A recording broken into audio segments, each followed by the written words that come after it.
Italy अंदर कोई आ जाओ।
ठीक है ਜਦੋਂ ਤੁਸੀਂ ਬਸ ਜਦੋਂ ਬੋਲ ਕੇ off off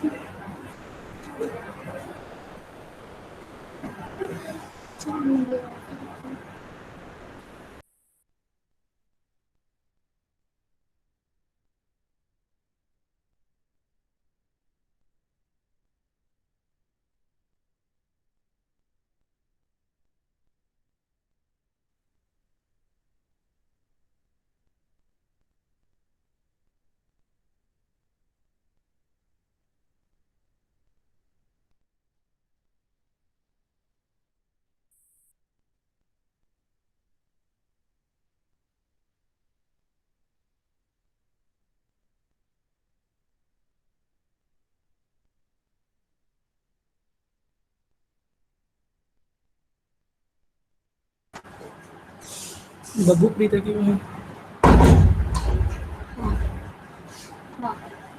Babbu Preet please अपनी स्क्रीन बंद करो। Please switch off your camera. Babbu Preet please switch off your camera otherwise I have to remove you.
कितने है सारे बॉल को कोई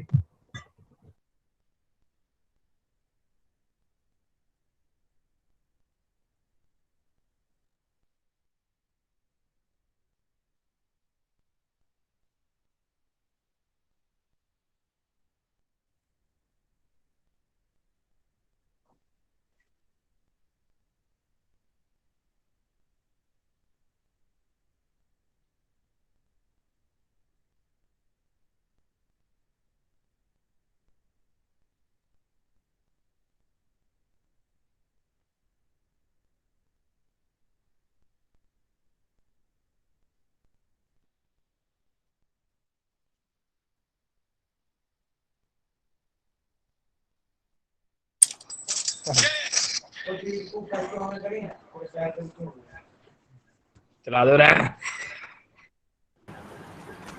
I request you all the participants, please turn off your camera and mic, please.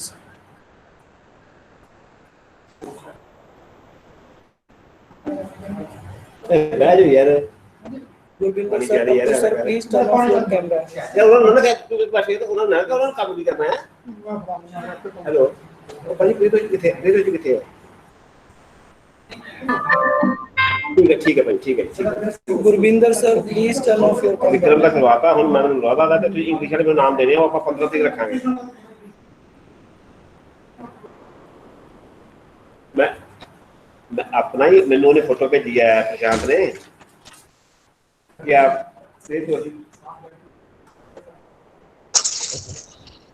हुल्ले hula रहे हुल्ले हुल्ले।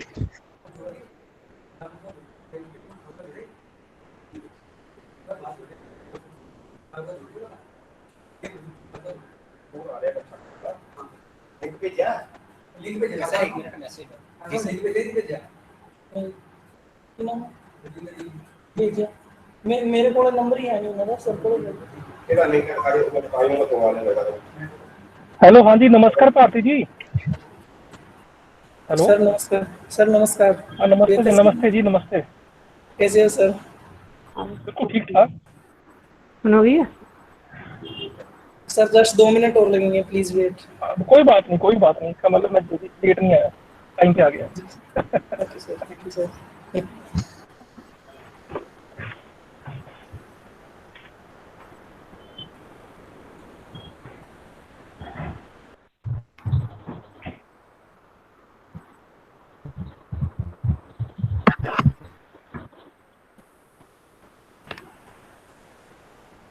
आपने मुझे I आगे जाके request you all, मैं आपसे सीखूंगा I कि request you all, Google please Meet switch off, please turn off your camera and mic, please.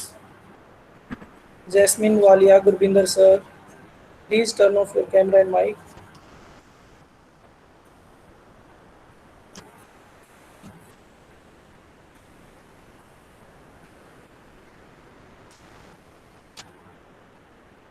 Palvinder sir, Palvinder Singh ji, please turn off your camera.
Good afternoon to all. Myself, Parveen Kumar, Head of Department History and convener of this webinar. It is a matter of great pride and honor that our Department of History, Guru Nanak College, Kilyawali, with the blessing of our college management committee and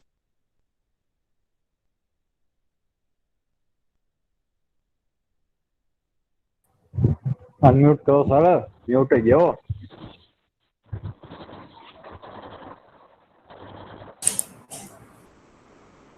Praveen जी अपने आप को unmute करो आप पहले।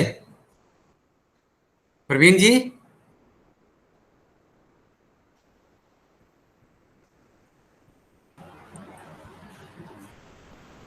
जी sir. हाँ, अपने आप को अनम्यूट करो ना पहले, इसको बिठा लो साथ में बागला जी को। Yes sir, done done done done done sir. Okay.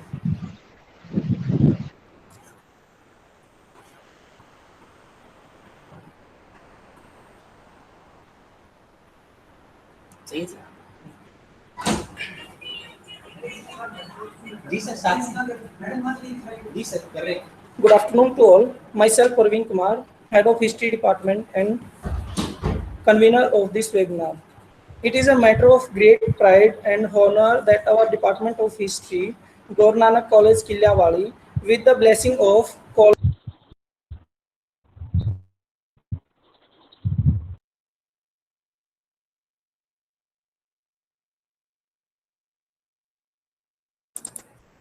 Praveen ji unmute करो अपने आप को दोबारा। प्रवीण जी अनम्यूट करो।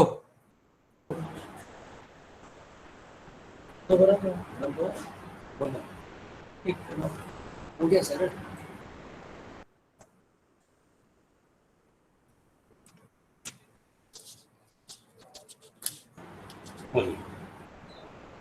बोलिए प्लीज, बोलिए sir. Good afternoon to all. हाँ जी सर, अब बंद करूँ? ये बोल दीजिए सर, मेरी बात आ रही है? सर आवाज आ रही है? आ रही आप बोलो। आप अनम्यूट कर रखो अपने को। Hello. Okay, sir. Myself, Parveen Kumar, Head of History Department and convener of this webinar. It is a matter of great pride and honor that our History Department, Guru Nanak College Kilyawali, with the blessing of College Managing Committee and kind cooperation of Principal and IQAC, is going to organize a webinar today on the topic Sri Guru Nanak Dev Ji in Non-Sikh Writings, Some Reflections. To grace this grand occasion, we have galaxy of eminent personalities with us today. Our chief guest of the occasion is Professor Devinder Singh, Faculty of Law, Punjab University, Chandigarh. He is having 18 years of teaching experience, Secretary to Vice Chancellor and Dean Faculty of Law, Punjab Technical University, Chandigarh. He is the editor of PU Law Journal since 2006. He has published 44 papers in different journals and authored 3 books. He has edited 4 books. He has guided to 15 PhD students and guided almost 70 students of LLM. Along with him, we have with us Dr. Priyatosh Sharma, Associate Professor, Department of History, Punjab University, Chandigarh, as a keynote speaker who has been a part of our college. He published several papers in national and international seminars. He has chaired many technical sessions in national and international seminar. He has been member of Board of Study for UG courses PU Chandigarh from 2018 to 20. He has been member of Research Development Committee History, Punjab University Chandigarh from 2016 to 18. He has also developed one module under MOOC for online refresher in history. He has successfully completed minor research projects sponsored by UGC on mapping historical places of Malwa submitted on 31st March 2014. He has edited book and research paper in journal and proceedings. Now we have with us Dr. Anuradha, Department of History, SPN College, Mukrane, Hoshiarpur, as a resource person. First of all, I welcome the dignitaries who have separated their valuable time of our event. All the participants who are eager to add their knowledge after listening the viewpoint of eminent scholar available on this virtual platform. Now I request Principal Sir to formally welcome the honorable guest. Friend, I request you all to turn off your camera and mic, please. Thank you, Praveen ji. Honorable Professor Dr. Devinder Singh Thakur ji, Professor, Department of Law, Punjab University, Chandigarh, ex-Secretary to Vice Chancellor, Punjab University, Chandigarh, Punjab प्रांत प्रभारी Bharatiya Shikshan Mandal, keynote speaker doctor Priyatosh Sharma ji, associate professor department of history, resource persons madam Anuradha, department of history, SBN college Mukerian. I welcome sir on the behalf of management, staff and students in one day national webinar Sri Guru Nanak Dev Ji in non-Sikh writings, some reflections. Punjab की जो धरती है वो सिखों, गुरुओं, पीरों की मानी जाती है. पंजाब में इन गुरुओं का बहुत महत्व रहा है, इनकी देन रही है. गुरुजी ने कहा था, रैन गवाई सोई के दिवसु गवाया खाए, हीरे जैसे जन्मू हैं कोड़ी बदले जाए. गुरु नानक देव जी ने संसार के अज्ञानता के प्रति कहा था. उनकी दृष्टि में ईश्वर जो है वो सर्वव्यापी है. वह एक महान आत्मा थे, सादा जीवन, उच्च विचार के सिद्धांत का पालन करते थे. उन्होंने मानव जाति के भाईचारे और भगवान के पितवा का प्रचार किया. उनका सार्वभौमिक संदेश शांति, प्रेम, एकता, आपसी भाईचारा, मानव जाति के लिए सेवा और समर्पण है. उन्होंने लोगों को हिंसा से शांति की ओर मोड़ा. दया दयालु प्राणियों में अत्याचारी प्रवृत्ति और दर्दनाक समाज को अनंतित समुदाय में बदला. उन्होंने अपना सारा जीवन समूह समाज के उत्थान के लिए, उसमें सुधार के लिए अपना जीवन जो नछावर किया. 70 वर्ष की आयु में गुरु नानक देव जी 1539 में पंच तत्वों में विलीन हुए, परंतु मृत्यु के पश्चात भी उनके उपदेश और उनकी शिक्षा अमरवाणी बनकर हमारे बीच उपलब्ध है, जो हमें वर्तमान जीवन में भी उनके उच्च आदर्शों को पालन करने के लिए प्रेरित करती है. मैं ज़्यादा ना बोलता हुआ फिर मैं आज के जो हमारे कीनोट स्पीकर्स हैं उनके बारे में, क्योंकि गुरुओं के बारे में कोई अगर गलत बात बोली जाए तो वो अच्छा नहीं होता है. तो मेरी जितनी मुझे नॉलेज है उसके बारे में मैंने बताया, और अगर कोई इसमें कोई गलती हो गई हो तो मैं सबसे हाथ जोड़ के माफ़ी मांगता हूँ. Thank you Praveen ji, thank you, welcome again सबका. Thank you, sir. Now I want permission from the chief guest to start the webinar with his golden words.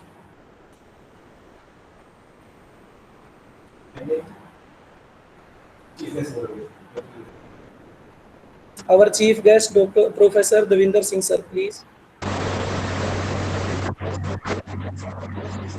Hello. Hello. Sir ये आपसे सर, परमिशन मांग रहे हैं, डॉक्टर साहब permission मांग रहे हैं आपसे ये to start. Hello. Hello Hello, doctor sir. साहब. Please rotate your screen. आवाज आ रही है? सर आवाज आ रही है. स्क्रीन रोटेट करिए sir please. Hello. Hello sir, आवाज आ रही है. Hello. Due to technical problem please. Yes sir, okay okay. Doctor साहब आवाज आ रही है, बिल्कुल सही आ रही है.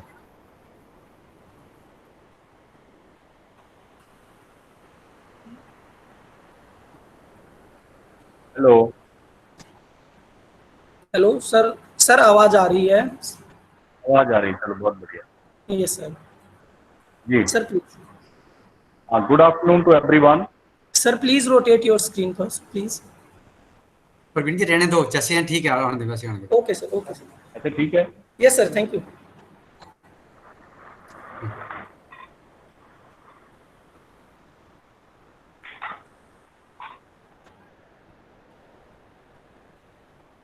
हेलो. हाँ जी सर प्लीज. स्क्रीन ठीक है अब? हाँ जी. डॉक्टर साहब ठीक है, बिल्कुल ठीक है. डॉक्टर साहब बोलिए प्लीज. चलिए. Good afternoon to everyone and I congratulate principal sir professor Surendra Sharma ji, senior faculty colleague doctor Bharat ji Bhushan, other distinguished member of the staff, Praveen ji, Dr. Priyatosh ji, the keynote speaker for the day, and other distinguished resource persons who have been introduced as a colleague for a talk today.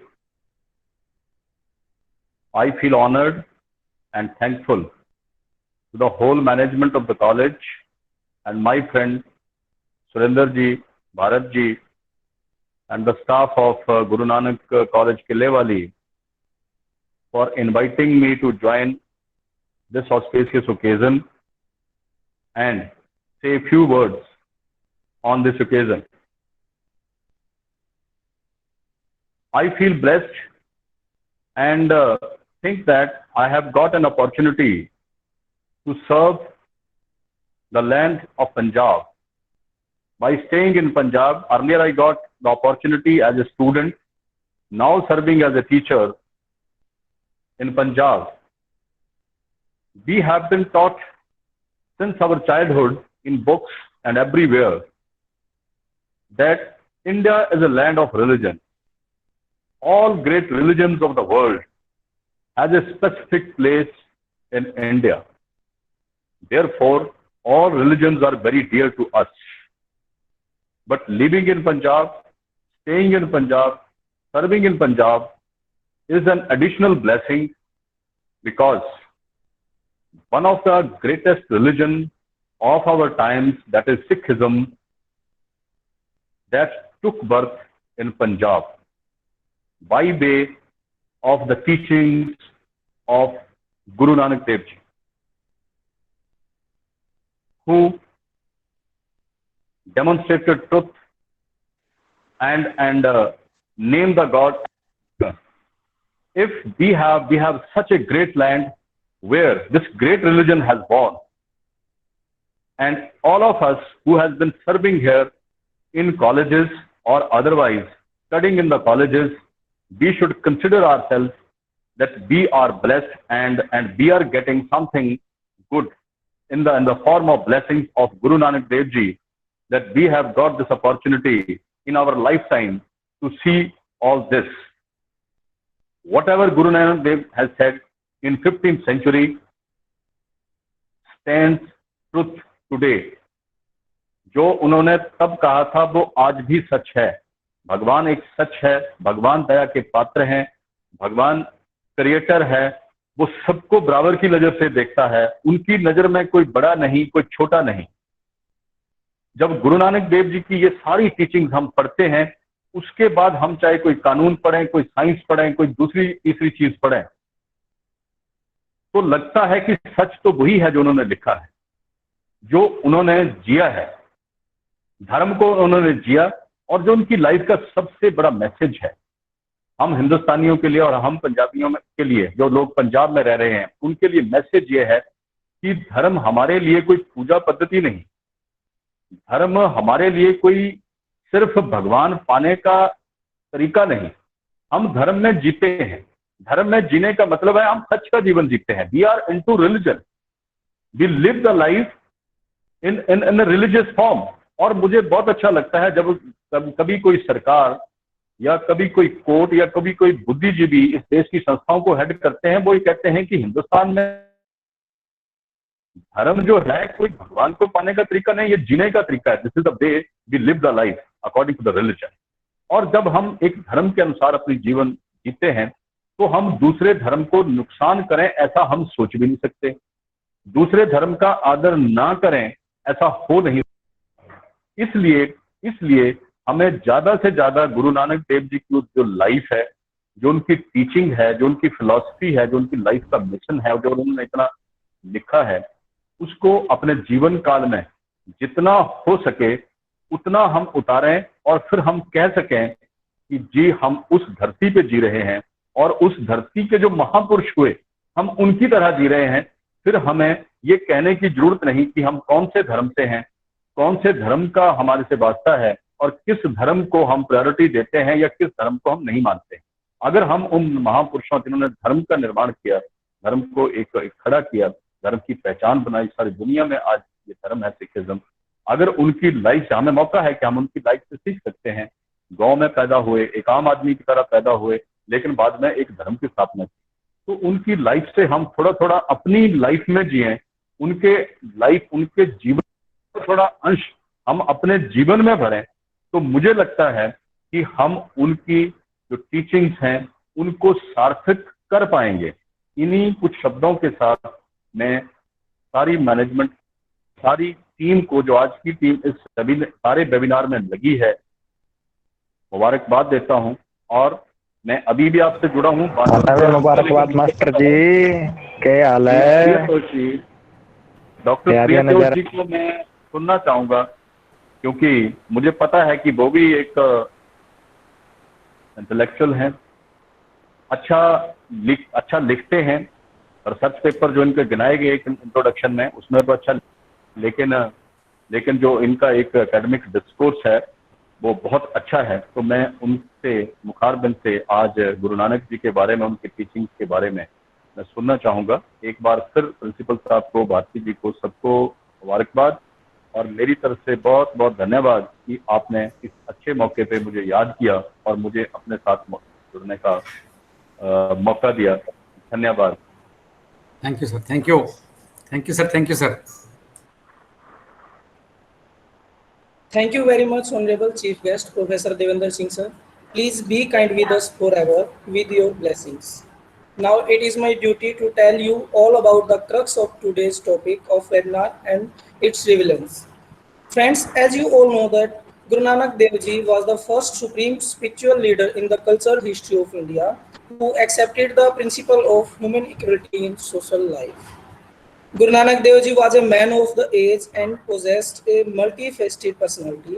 His personality included the quality of a great leader, a skilled artist, a fearless reformer, a sincere preacher, a tireless jurist, a spiritual writer, and a melodious singer. He looked closely at people's lives. He observed each phenomenon logical. He was a man of compassion and a true humanist. He is considered as the benefactor of the whole human race rather than a single work or community. The message of word, the love and the dissemination of the spirit of peace, unity and integrity was inculcated in the minds of the people under the concept of no Hindu, no Muslims. Now I would like to request Dr. Priyatosh Sharma sir to please share the viewpoint on the topic as a keynote speaker. So first of all, I should be thankful to the management, to the organizers, to the principal sir for inviting me and giving me this chance so that I can speak. I think I am audible. Okay, I am outside in a college, so I am audible. No? Yes, sir. Yes. Audible. Okay, sir. Audible, sir. So first of all, it is always good to be back in this college physically and now through this online mode.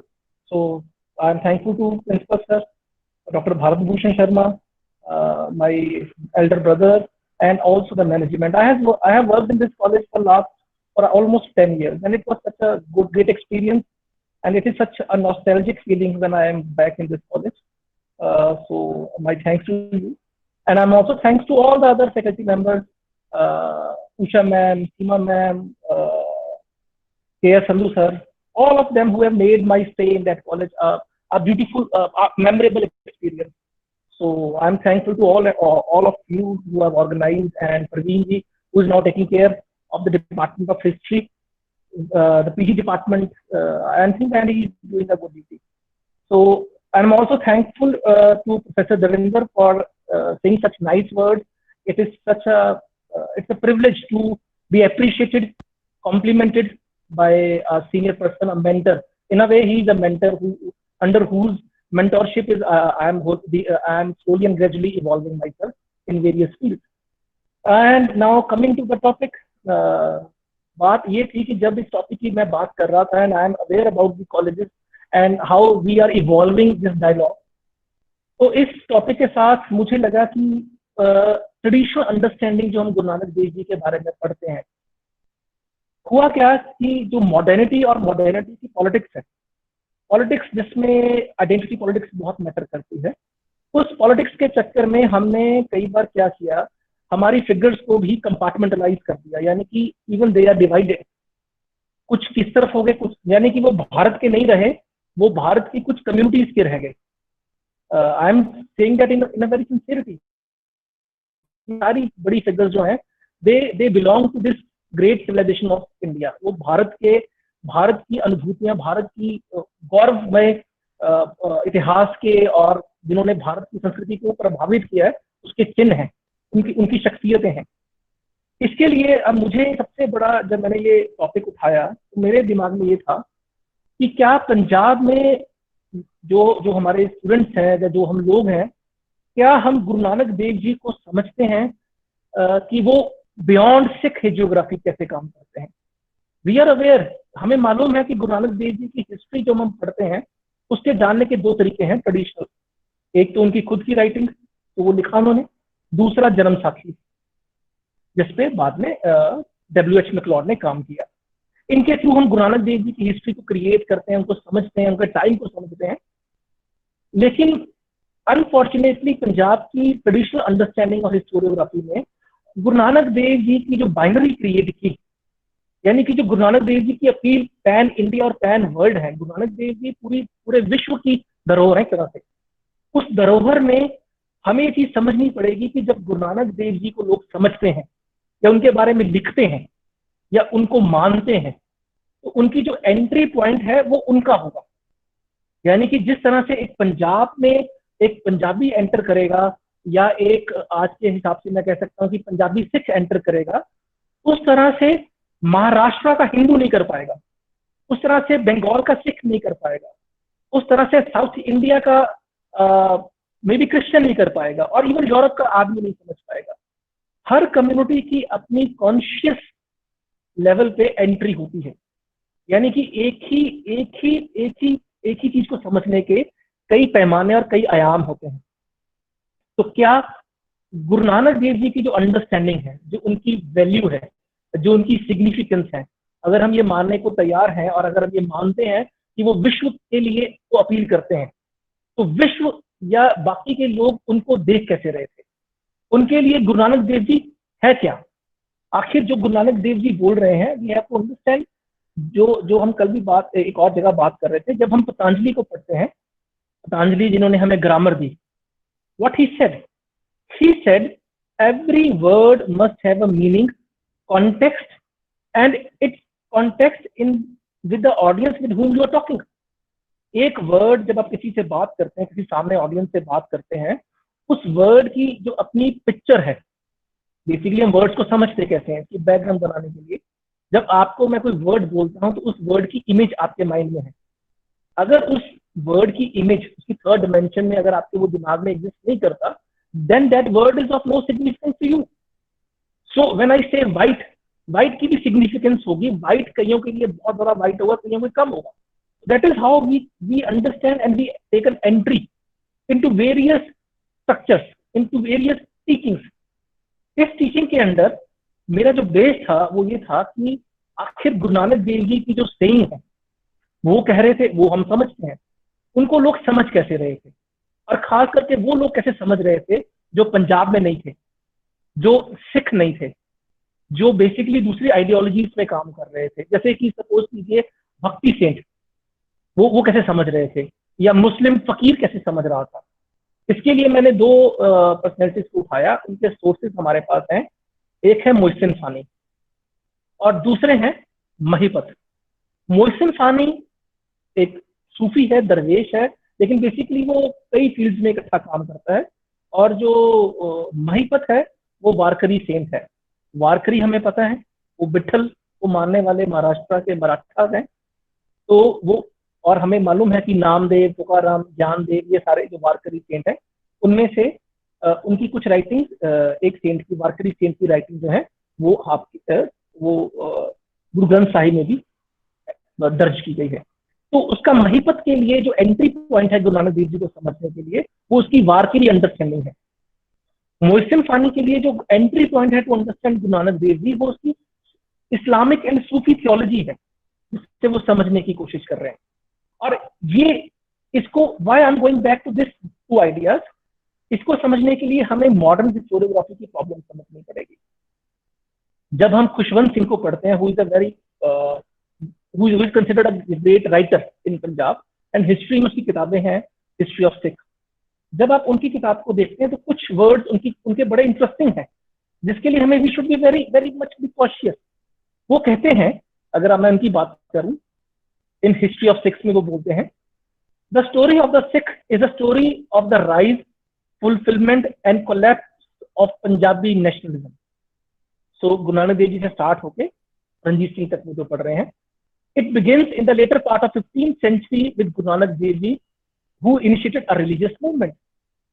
आगे वो continue करते हुए कहते हैं, he says, जो Punjabi 15th century के सिख थे उन्होंने अपनी पुरानी जगहों को ढूंढा, पुरानी original land, idea of Aryan land, उसको भूल गए।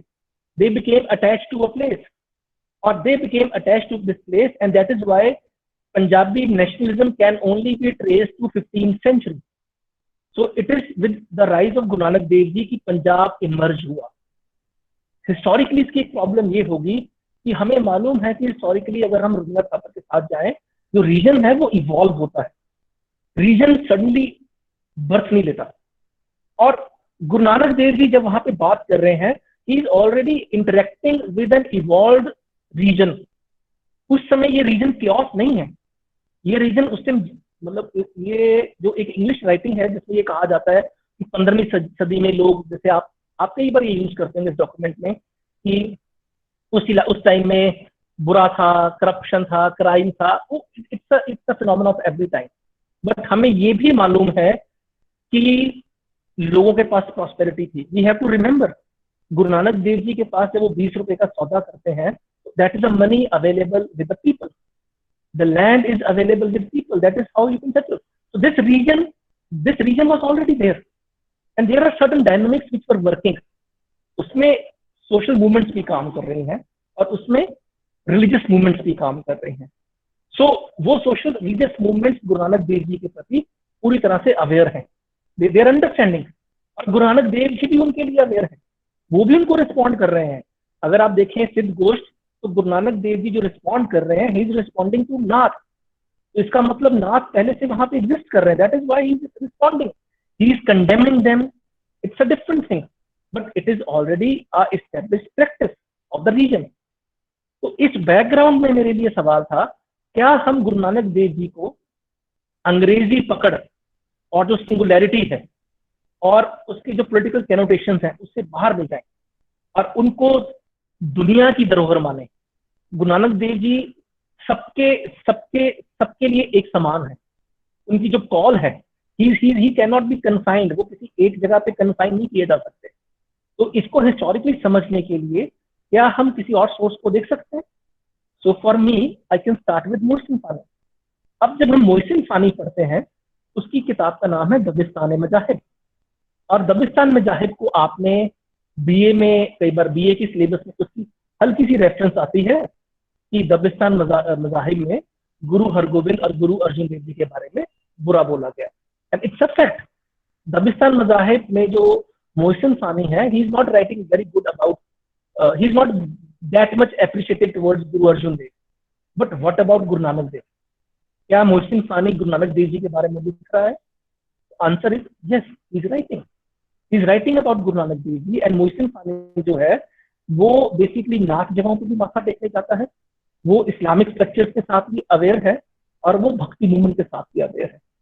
अब वो गुरु नानक देव जी के बारे में जब वो बात करता है, तो जब हम उस राइटिंग्स में जाते हैं, वो बड़ा इंटरेस्टिंग फिनोमेना है। वो ये मानता है आपको करने के लिए, वो गुरु नानक देव जी को vegetarian and non vegetarian debate में लेके जाता है। वो ये कोट करता है कि गुरु नानक देव जी की जो मूवमेंट है, वो पहले हम बात करते हैं कि वो 3 चीजों को बहुत स्ट्रांगली हाईलाइट करता है। पहले वो कहता है कि गुरु नानक देव जी मूर्ति पूजा के फेवर में नहीं है। जो गुरु नानक देव जी के वो नानक पंथी बोलता है, the word he uses Nanak Panthi, जो नानक पंथी हैं वो मूर्ति पूजा के खिलाफ। दूसरा, वो बिना बात के जो आडंबर है, जो पखंड है, इनके खिलाफ है। There is a debate of vegetarian and non vegetarian. इस डिबेट में भी वो तीनों की बात करता है। So he is understanding Nanak as a distinctive great personality. लेकिन वो इसको जस्टिफाई कैसे करता है, वो लिखता आगे कैसे करता है? वो 2 चीजें कोट करता है। उसके पास कहानियां हैं, उसको पुरानी कहानियों के बारे में ही इज अवेयर, और वो उन पुरानी कहानियों को यूज करना शुरू करता है। अब उसके बारे में क्या करते हैं? I am quoting Mohsin Fani. He said Nanakpanthis, they do not recite the mantras of Hindus, they do not venerate their temples, nor do they esteem their avatars. The Sanskrit, which according to Hindus is a language of God, is not held in such great esteem by the Sikhs. ये वो clear है.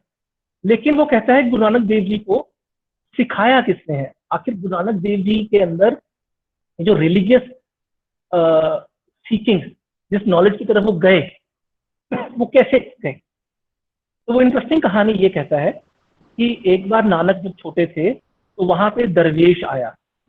उस दरवेश ने गुरु नानक से बात की और गुरु नानक देव जी से जब उन्होंने बात की तो Guru Nanak Dev ji was so impressed with that interaction कि उस दरवेश ने गुरु नानक देव जी को मिस्टिसिज्म की तरफ लेके गया. यहाँ पे वी हैव टू अंडरस्टैंड दरवेश has a importance in Sufism. तो उसके लिए अगर हम इसको भक्ति मूवमेंट में देखेंगे तो ये संत होंगे, लेकिन सूफिज्म में सूफियों के लिए वो दरवेश है. आगे देखिए वो कैसे बात करता है. Then he says कि गुरु नानक देव जी को अब now he is aware about structure and ये आपको बड़ा इंटरेस्टिंग लगेगा. वो कहता है कि गुरु Nanak Dev ji he is like अ जनक. जनक, अब हमें हिस्टोरिकली जनक पता है. जनक जो सीता के पिता है. जनक विदेहा रीजन के राजा को कहा जाता है. वो एक कहानी सुनानी शुरू करता है. ये कहानी हमें, इस कहानी को रिजेक्ट किया जाता है अदरवाइज, लेकिन ये एक जन्म साखी में है. जो जन्म साखी को जरा ऑथेंटिक नहीं माना जाता, बट मोहसिन फानी इस जन्म साखी को, मेहरबान की जन्म साखी को यूज करता है और कहता है कि एक बार जनक जा रहे थे और जनक एक ऐसा राजा हुआ है जो राजा था लेकिन वो डिटैच था. उसको अपनी मोह, उसको मटेरियलिटी से, वो पूरी तरह से मटेरियलिटी में रहता हुआ डिटैच तरीके से रह सकता था. So he is taking that example and saying Guru Nanak Dev ji is that personality. He can live in a world but he will not be attached in a way which other people would practice. For him, जो हम कहते हैं ना कि एक idea है Sikh geography में कि शहर में रही, लोग संसार में रहिए लेकिन डिटैच रहिए. वो जो मोहसिन फानी है इस आइडियोलॉजी को ट्रेस करता है पुरानिक ट्रेडिशंस में. वो पुरानिक ट्रेडिशंस को उठा के ले आता है और उसमें इसको देखने की कोशिश करता है. आगे अगर हम उसकी राइटिंग्स को देखें तो डिवोशन टुवर्ड्स गुरु, इसकी बहुत वैल्यू है उसमें. वो कहता है Mohsin Fani, I am quoting Mohsin Fani, ये मेरे मतलब अपने आइडियाज नहीं है, I am just telling you कि मोहसिन फानी कैसे दिख रहा है. मोहसिन फानी कहता है कि सतयुग में क्या हुआ, एक बार बहुत सारे जो भक्त थे वो गुरु नानक देव जी के पास खड़े थे. तो उन्होंने क्या किया, एक गाय को सेक्रीफाइस किया और कहा कि इसको खाइए. लोगों ने खाने से मना कर दिया और कुछ लोगों ने खा लिया, कुछ ने खाने से मना कर दिया. तो गुरु नानक देव जी ने वो गाय जिंदा कर दी और कहा कि देखिए तुम्हें मेरे पे विश्वास नहीं था, तो you are not my true follower. गाय जिंदा हो गई. ये जो आपको याद है ना, वो अगर आप इसको खालसा के साथ जोड़ें जहां पर उन्होंने कहा कि मुझे शहीदी चाहिए, ट्रू डिवोशन. फिर वो लोगों ने माफी मांगी सतयुग में कि एक गलती हो गई, हम आप पे विश्वास करेंगे. वो कहते अब हो गया. फिर वो अगले युग में आए, द्वापर में आए, त्रेता में आए. एक बार उन्होंने उसमें घोड़ा रखा और एक बार हाथी, और उनको उसको कहा कि इसको मार के इसका मांस खाना पड़ेगा. कुछ लोगों ने फिर मना कर दिया. फिर that is why he is taking again and again birth. वो कह रहे हैं कि गुरु नानक देव जी का जो बेसिक पर्पस है वो है गुरु पे डिवोशन, गुरु का डिवोशन. और ये हमें मैकॉलिफ और जेडी कनिंघम की राइटिंग्स में भी दिखता है, जहां पे गुरु नानक देव जी ये टेस्ट लेते हैं. हमें यहाँ तक टेस्ट मिलता है आगे जाके इंग्लिश राइटिंग्स में, जो ट्रेडिशंस में बात कर रही है कि एक बार वहां पे डेड बॉडी थी और गुरु नानक देव जी ने कहा कि इस डेड बॉडी को खाओ. सभी ने मना कर दिया, लेकिन भाई लहना ने कहा कि ओके, आपका गुरु की इच्छा है तो मैं तैयार हूँ. तो उन्होंने कहा कि जो गुरु पे पूरी तरह से विश्वास रखता है वो ही मेरा फॉलोअर है होगा. तो ही बिकेम सेकंड गुरु. अब मैं ये नहीं कह रहा हूँ कि ये सच है, मेरा आर्गुमेंट ये नहीं है कि ये ऐसा ही हुआ है. मेरा आर्गुमेंट सिर्फ ये है कि ट्रेडिशंस जो हैं वो जिस तरह से गुरु नानक देव जी की कॉल है उस कॉल को अपनी तरफ से इंटरप्रेट कर रहे थे. ये सूफी स्टाइलिंग है, राइटिंग है. लेकिन फिर दूसरे आते हैं हमारे पास महिपत। महिपत का जो राइटिंग है उसको कहा जाता है भक्ति अमृत, भक्ति अमृत। ये 1773 में कंपाइल की गई। अब इसको कैसे देखते हैं? अब जो महिपत है, he is a Warkari, he is a Hindu saint अगर आप उसको माने। अब वो कहता है, उसकी कहानी को मैं अगर, वो कैसे लिखता है नानक को, वो कहता है कि गुरु नानक देव जी एक बहुत बड़े अमीर परिवार में पैदा हुए, लेकिन ही वॉज नॉट हैप्पी। ये क्या हो रहा है? तो उन्होंने अपने पैसे को लोगों में ऐसी हेल्प करने के लिए उन्होंने क्या किया, अब ये इंटरेस्टिंग है, उन्होंने अपने पैसों से मंदिर बनाना शुरू कर दिया। लेकिन मुसलमानों ने इसकी शिकायत की कि तुम मंदिर कैसे बना सकते हो मुस्लिम इलाके में।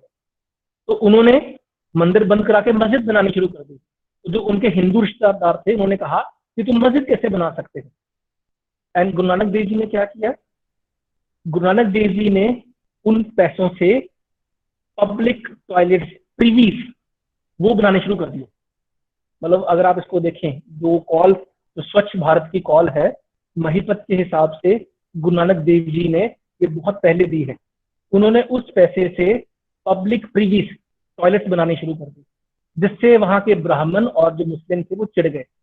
उन्होंने कहा कि तुम ये नहीं बना सकते। तो उन्होंने कहा, लोग वहां पे इकट्ठे हुए, आम लोग, उन्होंने कहा कि ये हमारे काम की चीज है, मंदिर मस्जिदों में तो तुम हमें जाने ही नहीं देते। जो ये नानक कर रहा है ये हमारी सहायता है, हम उसको फॉलो करेंगे। And he became so famous. और उसके बाद वो आगे कहता है, अब भक्ति अमृत की बात कर रहा हूं मैं, महिपत आगे कहता है गुरु नानक देव जी ने फिर बहुत बड़ा एक आश्रम बनाया जहां पे बहुत लोग आते, लेकिन वहां आश्रम में देख देते इतने लोग आते कि गुरु नानक देव जी के पास टाइम नहीं रहता। और उन्होंने कहा it is creating an attachment. इसीलिए उन्होंने क्या किया, he left that place so that he can seek the true knowledge. यानी गुरु नानक देव जी अपनी उदासियों से पहले ही एक बहुत बड़ी फिगर है। अगर आप इसको समझें तो गुरु नानक देव जी की जो मूवमेंट है, वो मूवमेंट एक एस्टेब्लिश फिगर के रूप से हुई है महिपत के हिसाब से। जब वो जगह जगह घूमे तो उन्होंने कई लोगों को वहां पे इन्फ्लुएंस किया, क्योंकि ही वॉज ऑलरेडी, अगर आपको ये समझना पड़ेगा महिपत के हिसाब से, महिपत उनको डायलॉग में तभी लेके जाएगा बाकी लोगों के साथ जब वो ऑलरेडी एस्टेब्लिश फिगर होंगे। महिपत के लिए ये प्रॉब्लम थी कि अगर गुरु नानक देव जी बहुत बड़ी फिगर ऑलरेडी एस्टेब्लिश नहीं है तो कई जगहों पे वो वाद विवाद करेंगे कैसे। आगे चलता हुआ वो कहता है, कई टेस्ट लेते हैं गुरु नानक देव जी लोगों के, लेकिन अब लास्ट एक और इंटरेस्टिंग टेस्ट होता है। Guru Nanak Dev ji became so famous, सो इनलाइटेंड कि उनका टेस्ट आखिर में कौन लेता है? उनका आखिर में टेस्ट लेते हैं गोरखनाथ।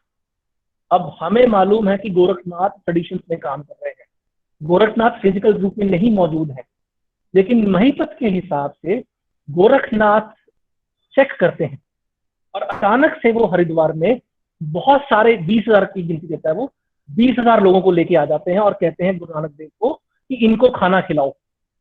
पर नानक के पास इतनी करामत है कि वो 20,000 लोगों को खाना खिला सकते हैं। उनके चमत्कारिक स्ट्रक्चर को, इसको देख के गोरखनाथ कहते हैं कि अब तुम इस दुनिया को देखो, आई एम लीविंग इट। अगर आप महिपत के हिसाब से देखें तो गोरखनाथ का जो कॉन्टिन्यूटी है महिपत के हिसाब से, he left that power, that miraculous power, Guru Nanak, and that is how Guru Nanak is a justified and legendary figure। इन दोनों को अगर मैं इसके बाद गुलाम हुसैन, मैकेलिस, कनिंघम, वो सब बात करते हैं इस बात पे, लेकिन इन दोनों के थ्रू, क्योंकि हम वेबिनार में हैं और आपके क्वेश्चन आंसर होंगे तो that will be more helpful to me. लेकिन जो मैं कह रहा हूँ, आखिर इन दोनों को मैं यूज क्या कर रहा हूँ, क्यों कर रहा हूँ, उसके मेरे सबमिशन ये होंगे कि जब आप गुरु नानक देव जी को पढ़ेंगे, गुरु नानक देव जी की जो एग्जिस्टेंस है वो सिंगुलर नहीं हो सकती, क्योंकि वो एक छोटे से रीजन में क्वांटिफाइड नहीं है, वो किसी छोटे से रीजन में सीमित नहीं है। उनकी अपील वाइडर है। जो वाइडर अपील होगी, वो लोग जब गुरु नानक देव जी के साथ इंटरेक्ट करेंगे, उनको समझेंगे, उनका एंट्री पॉइंट खुद का होगा। जैसे ही हम उस एंट्री पॉइंट को खत्म करेंगे, जैसे ही हम उस एंट्री पॉइंट को तोड़ना शुरू करेंगे, और उन आइडियाज को, उन ट्रेडिशंस को रिजेक्ट करेंगे, it will create a crisis in the understanding of such a great personality. It will create an crisis in the हम उन सारे आइडियाज को जो नानक के, अपने आप को नानक पंथी या नानक के फॉलोअर मानते हैं, they would be left alone. Whereas Guru Nanak Dev Ji, he existed as a universal messenger.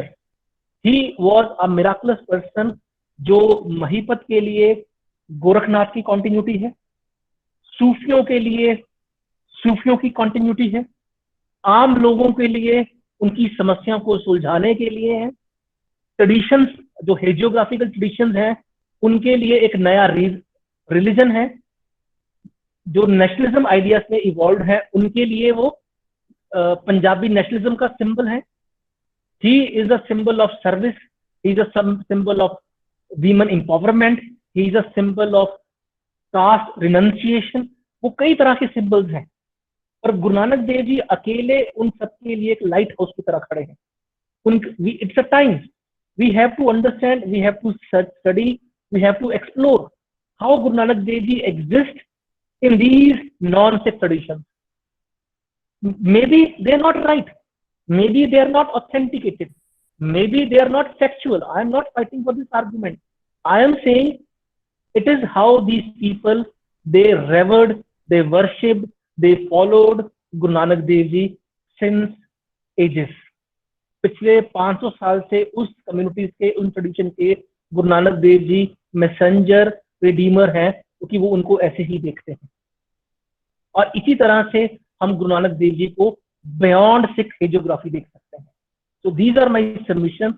I think I have taken enough time. So once again, I am thankful to all of you for inviting me and giving me this chance so that I can share this idea with you. So thanks a lot.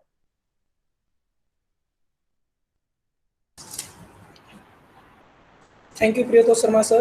Your way will surely pay the way of in-depth knowledge of the topic to be listeners. Now it is time to call upon Dr. Anuradha to present her opinion on the topic of webinar. Dr. Anuradha ma'am, please.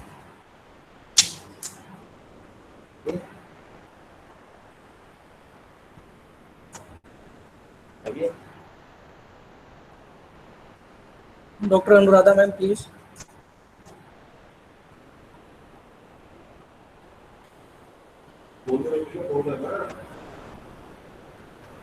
Sir पूछो madam को कि Audible है. Madam आप हैं?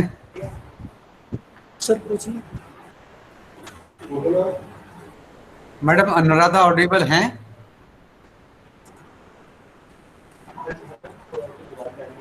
Maybe it is technical problem, sir. Dr. Priyato Sharma sir, some participant have some queries, please. हाँ, तब तक query कर लो. Priyato Sharma sir, it is audible. Hello. Priyato sir.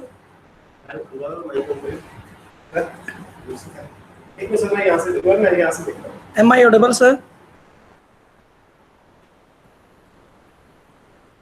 Priyato sir.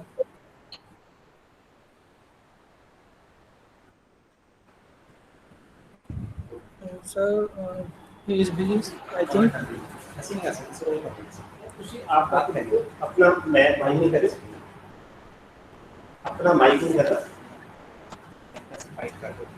जो आपके सामने रह रहा है, जो आपका माइक सामने रहता है, इसको वाइड करो. Priyato Sharma sir, am I audible?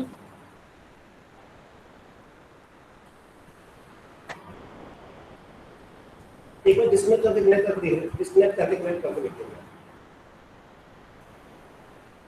हाँ जी जी जी जी दोबारा एक बार अरे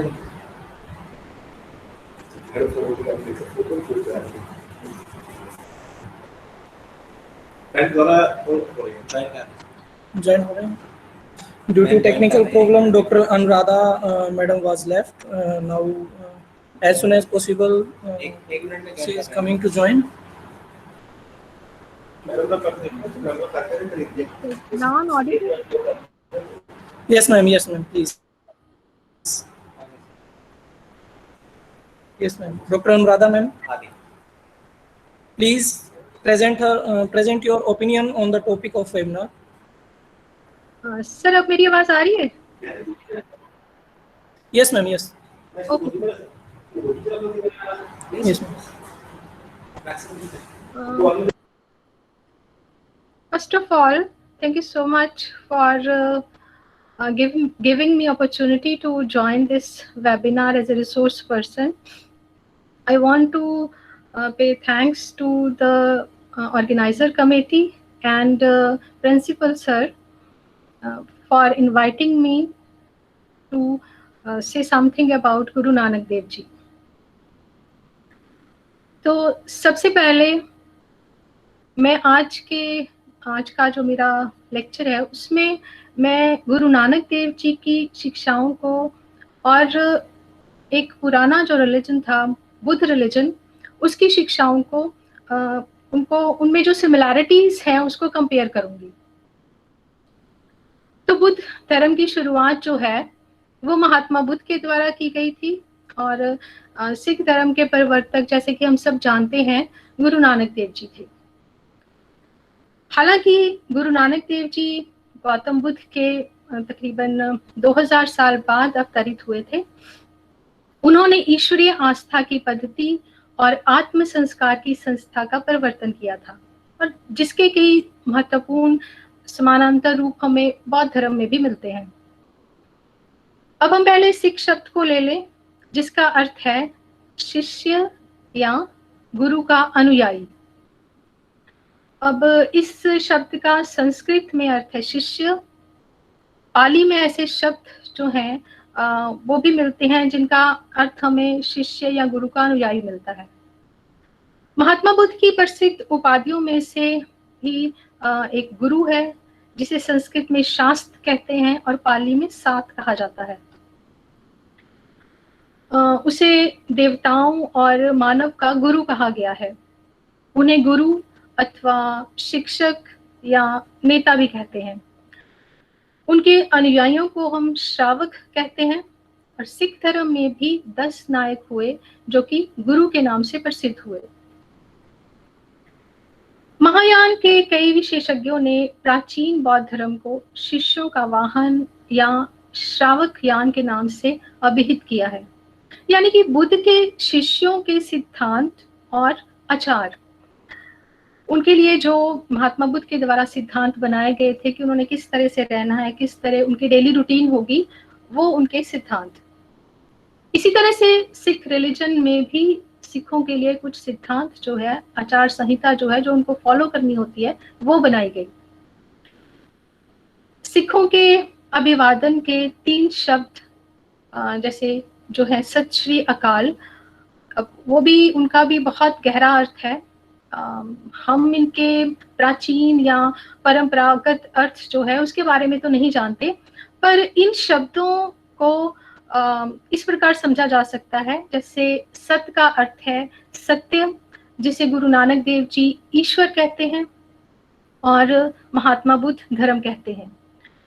श्री का अर्थ है शोभाशाली, महिमाशाली, गौरवशाली और अकाल जो है उसका अर्थ है शाश्वत या अमर या ईश्वर, अर्थात ईश्वर ही अंतिम सत्य है। बुद्ध धर्म में भी सत्य को धर्म कहा गया है। बौद्ध धर्म का प्रसिद्ध सिद्धांत अकलिको धम्मो अकाल सत्य का ही रूप है। अकाल का अर्थ है काल की सीमाओं से मुक्त, यानी अतीत, वर्तमान और भविष्य की सीमाओं से परे, काल का अतिक्रमण करने वाला, जन्म, विकास और विनाश की प्रक्रिया से अछूता और शाश्वत। इस तरह से सर्वप्रिय सत्य के अकाल ब्रह्मा होने का विचार जो था वो बुद्ध और सिख धर्म दोनों में ही एक समान मिलता है। गुरु नानक देव जी जिसे अकाल मूर्त कहते हैं, वही पाली धर्म ग्रंथों में अकलिको के नाम से जाना गया।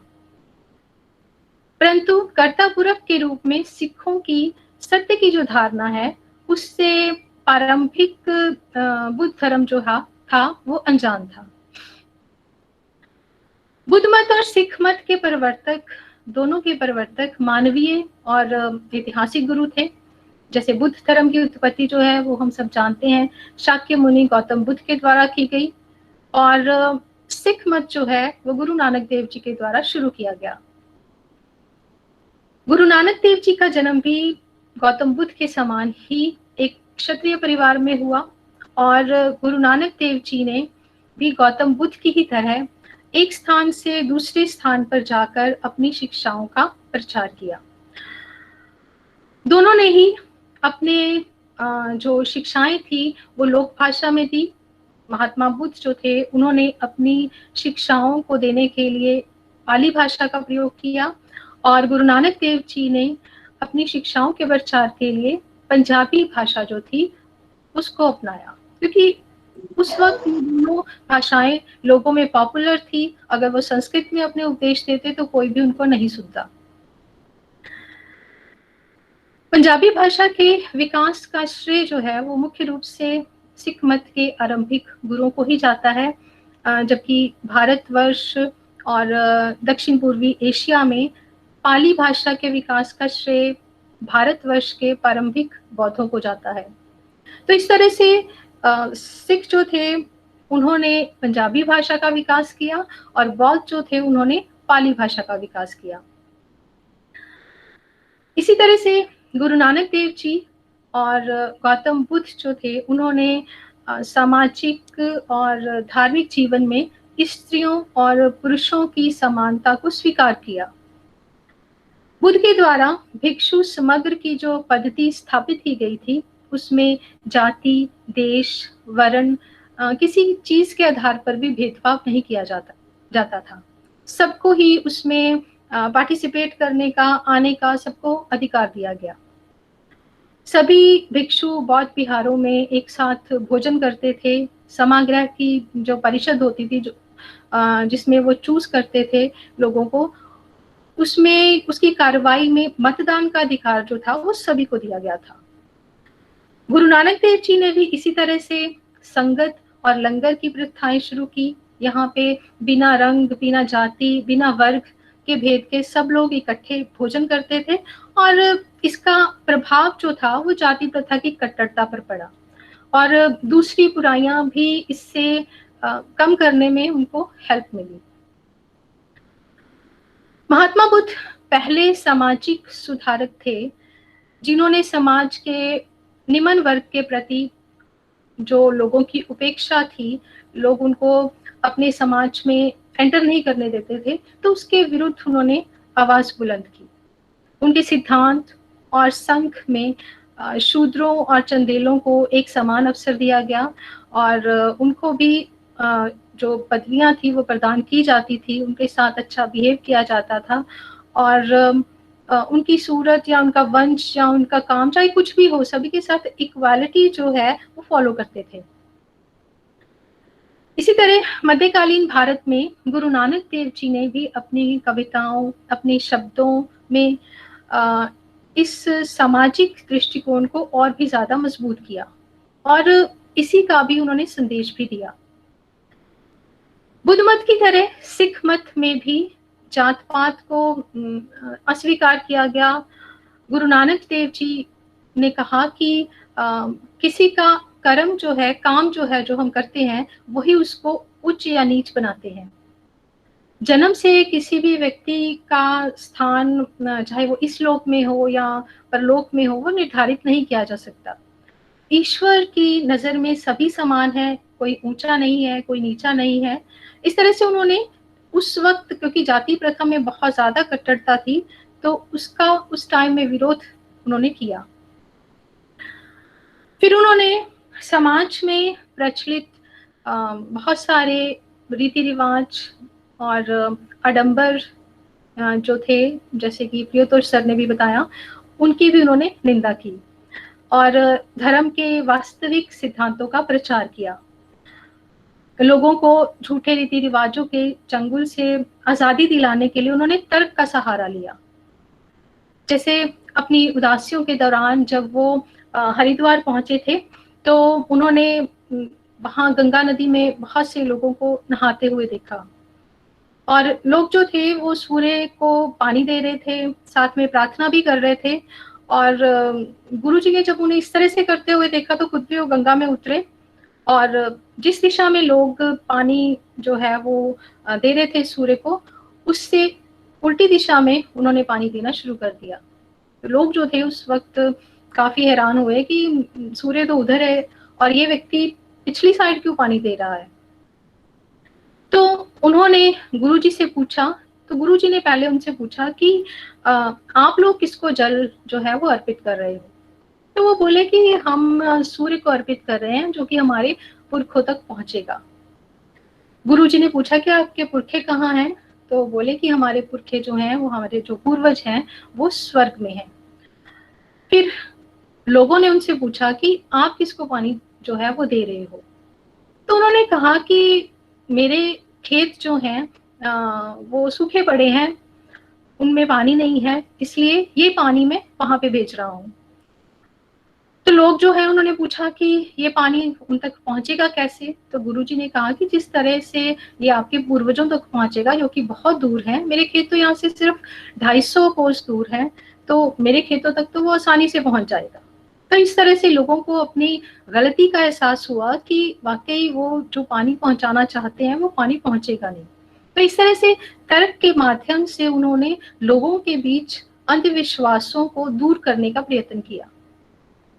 इसी तरह से महात्मा बुद्ध जो थे उन्होंने भी लोगों के बीच फैले भ्रम जो है उनको दूर करने का प्रयत्न किया। इसके बारे में भी एक स्टोरी है। एक स्त्री जो थी वो महात्मा बुद्ध के पास आई थी और उसका बेटा जो था उसकी मृत्यु हो चुकी थी। स्त्री ने उनसे पूछा कि उसने महात्मा बुद्ध से कहा कि मैंने आपके बारे में बहुत कुछ सुना है और अगर आप मेरे को मेरा बेटा जो है वो वापस दिला दोगे, इसको जीवित कर दोगे, तब मैं मानूंगी कि आप एक बहुत बड़े संत हो। तो महात्मा बुद्ध जो है अगर उसको ऐसे समझाते कि जो मृत्यु है वो तो सबकी होनी है, तो वो नहीं समझती। तो महात्मा बुद्ध जो है उन्होंने कहा कि ठीक है मैं इसको जीवित कर दूंगा, लेकिन इससे पहले तुम्हें भिक्षा लेके आनी होगी उस घर से जहां किसी की मृत्यु ना हुई हो। वो स्त्री जो है वो चली गई। उसने सोचा कि ठीक है अगर उसका बेटा इससे जिंदा होता है तो वो लोगों के घर में जाके भिक्षा लेगी। लेकिन वो बहुत सारे घरों में गई, कहीं भी उसको इस तरह का घर नहीं मिला जहाँ पे कि कोई किसी की डेथ ना हुई हो। तो इस तरह से वो खाली हाथ वापस आ गई महात्मा बुद्ध के पास और तब महात्मा बुद्ध ने उसको समझाया कि जन्म और मृत्यु जो है वो तो जीवन का एक अंग है। तो इस तरह से महात्मा बुद्ध भी तर्क के माध्यम से लोगों में जो रीति रिवाज, जो झूठे रीति रिवाज फैले हुए थे, अंधविश्वास थे, उनको दूर करते थे। बुद्ध मत और सिख मत दोनों में स्त्रियों की स्थिति को सुधारने के भी प्रयत्न किए गए। गुरु नानक देव जी स्त्रियों को समाज में महत्वपूर्ण स्थान देने के पक्ष में थे। उनका विचार था स्त्री माता और पत्नी के रूप में महत्वपूर्ण भूमिका निभाती है, जिस कारण वह सम्मान के योग्य है और सम्मान की अधिकारी भी है। उन्होंने स्त्रियों के आचरण और आदर्श के बारे में न केवल उच्च विचार प्रकट किए बल्कि उनको अमली रूप में पुरुषों के समान स्थान भी दिया। संगत में जैसे मर्दों के साथ स्त्रियां जो हैं उनको भी शामिल होने का अधिकार दिया गया। इसी तरह से लंगर की संस्था जो थी उसमें भी सब लोगों को बिना जाति बिना लिंग के भेदभाव के शामिल किया जाता था और सब लोग इसमें काम भी करते थे। इसी तरह से महात्मा बुद्ध ने स्त्रियों को बौद्ध संघ में शामिल किया और उस समय बौद्ध संघ में स्त्रियों को शामिल करना जो था स्त्रियों के दृष्टिकोण से एक क्रांतिकारी कदम था, क्योंकि उस वक्त ब्राह्मण धर्म में धार्मिक संस्कारों की पालना में स्त्रियां जो थी उनको अलग कर दिया गया था। उनकी सभी गतिविधियों के ऊपर पाबंदी लगा दी गई थी। तो उस वक्त महात्मा बुद्ध का उनको बौद्ध संघ में शामिल करना उनके लिए एक क्रांतिकारी कदम था। गुरु नानक देव जी और महात्मा बुद्ध दोनों ने ही अपनी शिक्षाओं को लोगों तक पहुंचाने के लिए यात्राओं का सहारा लिया, क्योंकि उस वक्त यात्राएं ही एक ऐसा माध्यम था जिससे हम अपनी बात लोगों तक पहुंचा सकते थे। अब आज की तरह तो जैसे हमारे पास इंटरनेट की फैसिलिटी है तो हमारी बात एकदम से दूसरी जगह पहुंच जाती है, तब तो इस तरह का कुछ भी नहीं था। तो इसलिए यात्राएं करना बहुत जरूरी था। महात्मा बुद्ध के तरह ही गुरु नानक देव जी जो थे वो भी एक महान संदेशवाहक और महान यात्री थे, परंतु उनकी यात्राएं महात्मा बुद्ध की यात्राओं से कहीं ज्यादा विस्तृत थी। कहा जाता है कि अपनी यात्राओं के दौरान गुरुजी अन्य स्थानों के साथ साथ बुद्ध गया, तिब्बत और लंका भी गए थे। इस दौरान गुरु नानक देव जी बहुत भिक्षुओं से भी मिले थे, उनके मतों और साधनाओं की जानकारी भी उन्होंने हासिल की थी। गुरु नानक देव जी ने नैतिकता के सिद्धांतों का पालन करने और समाज सेवा करने के ऊपर भी जोर दिया। उन्होंने लोगों को चोरी, ठगी ना करने का संदेश दिया, ईमानदारी से रोटी कमाना, सबके साथ प्रेम से रहने पर बल दिया। जैसे अपनी यात्राओं के दौरान गुरुजी जो थे वो सैयदपुर पहुंचे। यहाँ पर भाई लालो नामक व्यक्ति जो था उनका भक्त था, तो गुरुजी जो थे उसके घर भोजन करने के लिए उनको गुरुजी को आमंत्रित किया गया था। और उसी जो इलाका था वहाँ का एक मलिक भागो नामक जमींदार जो था, अमीर व्यक्ति जो था, उसने भी गुरुजी को दावत दी थी कि गुरुजी जो है वो उसके घर में आए। अब गुरुजी जो थे उन्होंने मलिक भागो की दावत को अस्वीकार कर दिया और भाई लालो के घर पे भोजन किया, क्योंकि उनका कहना था कि भाई लालो की कमाई जो है वो ईमानदारी की कमाई है, जबकि मलिक भागो जो था उसने लोगों का खून चूसकर जो है वो दौलत कमाई है।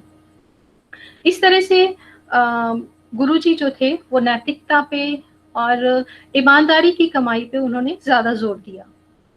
महात्मा बुद्ध जो थे उन्होंने भी नैतिकता के ऊपर जोर दिया।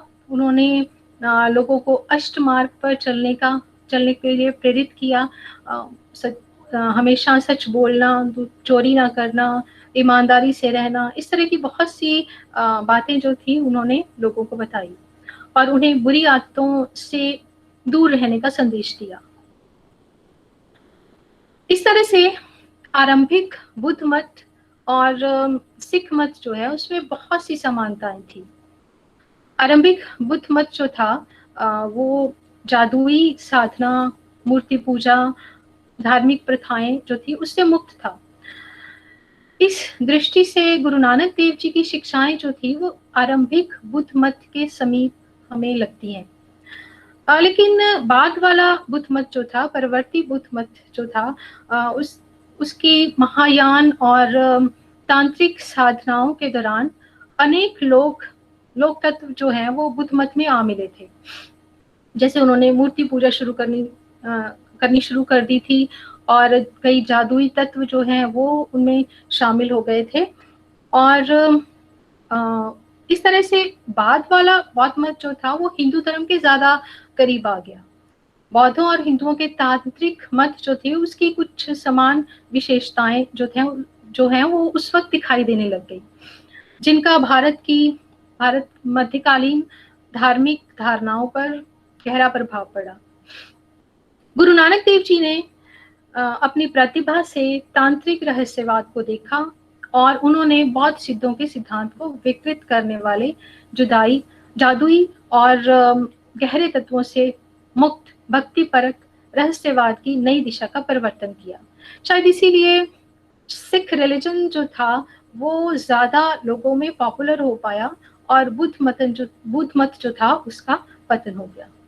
तो इन शब्दों के साथ मैं इसके साथ ही मैं अपने शब्दों को विराम देना चाहूंगी और एक बार फिर मैं मैनेजिंग कमेटी को धन्यवाद देना चाहूंगी जिन्होंने मुझे अपने विचार इस सब्जेक्ट पर रखने का मौका दिया। Thank you so much.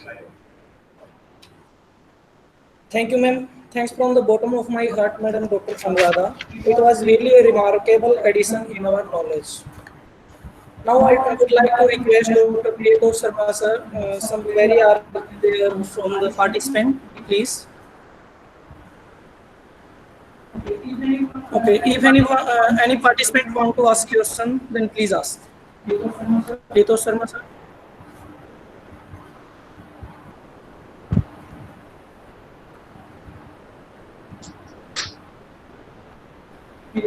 Priyato sir,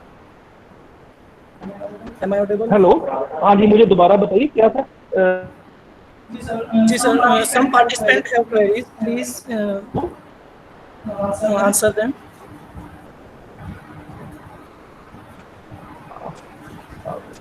Sir, Ricky Sidhu want to ask, how can we relate Swachh Bharat with Guru Nanak Dev Ji? आपको एक बार स्पीकर किसी को बंद करना पड़ेगा, कई जगहों पे इको आ रही है मुझे बहुत। Okay sir, now it's all right. हाँ जी, आप बताइए, हमें बोलिए। Hi sir, Ricky Sidhu want to ask, how can we relate Swachh Bharat with the Guru Nanak Dev Ji? अच्छा, हाँ जी, तो वो तो मैंने आपको इसलिए कहा था कि जो महिपत है ना, उसने भक्तला अमृत लिखी है, उसने बड़ा अच्छा इंसिडेंट लिखा है। उस इंसिडेंट को मैं यूज कर रहा था। उस इंसिडेंट में उसने ये लिखा कि गुरु नानक देव जी ने सबसे पहले वो मंदिर बनाने लगे क्योंकि उनके पास पैसे बहुत है। He was born in a rich family. और याद रखिए कि जो महिपत है वो वारकरी सेंट है, महाराष्ट्र का है। वो कहता है कि उन्होंने मंदिर बनाए, लेकिन वहां का जो हाकिम था, जो वहां का गवर्नर था, वो मुस्लिम था। तो वहां पे मुस्लिम्स ने शिकायत की कि ये कैसे बना सकते हैं। इसकी वजह से क्या हुआ कि उन्होंने वो मंदिर बनाने बंद कर दिए। फिर गुरु नानक देव जी को लगा ठीक है, मस्जिदें बना देते हैं। फिर उन्होंने पैसों की मस्जिद बनानी शुरू कर दी। अब जब मस्जिद बना रहे थे तो जो उनके हिंदू रिश्तेदार थे महिपत के हिसाब से, उनको लगा ये गलत कर रहे हैं, ये तो मंदिर नहीं बना रहे। तो गुरु नानक देव जी ने ये बताने के लिए कि तुम दोनों की चीजें ही आम लोगों की हेल्प नहीं कर पा रही, ना मंदिरों का फायदा हो रहा है, तुम लोग तो कन्फ्लिक्ट है। इन जगहों का तो फायदा होना चाहिए था मंदिर मस्जिद बनाने का।